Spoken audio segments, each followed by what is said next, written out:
Alain, propos d'un Normand. Transformer pour conserver.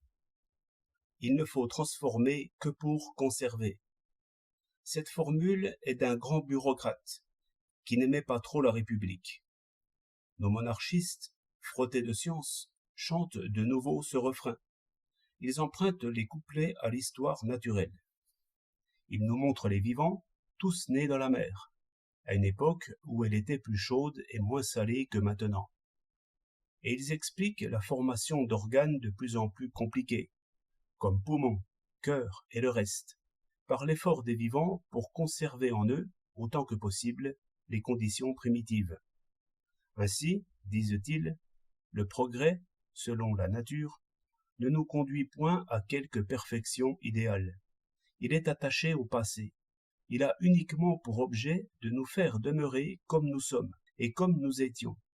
Voilà une leçon que les peuples devraient bien comprendre. Tout cela est très raisonnable. J'ai seulement à dire que cette vérité traîne depuis longtemps dans les livres, et que les peuples la comprennent très bien. J'accorde que le but que poursuit tout homme n'a rien de merveilleux. Il n'est pas dans les nuages, notre main peut l'atteindre. Il s'agit de manger et de dormir, et ce ne sont pas là des biens raffinés, inventés par la civilisation.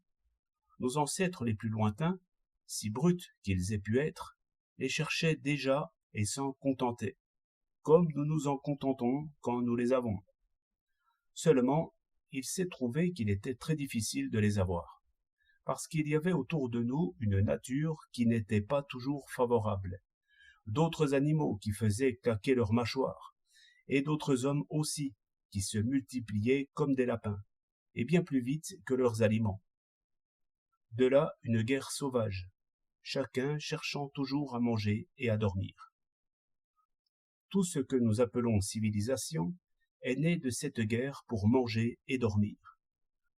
On comprend très bien comment les hommes ont été amenés, pour se conserver, à s'unir entre eux et à accepter des lois. Comment ils ont inventé des machines pour fabriquer et des machines pour tuer, et aussi des vertus à deux fins, qui tuent les hommes au nom de l'humanité. Dans ces prodigieuses tempêtes, dont l'histoire ne sait presque rien, deux grands faits se dessinent, le triomphe du nombre et le triomphe de l'intelligence. Par quoi il est permis d'espérer que la force juste triomphera de la force injuste, et que toute créature humaine obtiendra à la fin sa part de nourriture et sa part de sommeil. Tout le reste, science, industrie, armée, hiérarchie, vertu, religion, n'est que moyen. Mais voilà notre monarchiste qui secoue la tête. Il a peur de sa propre pensée. Ne pense pas. Va. Tu as la tête trop petite. 20 avril 1908.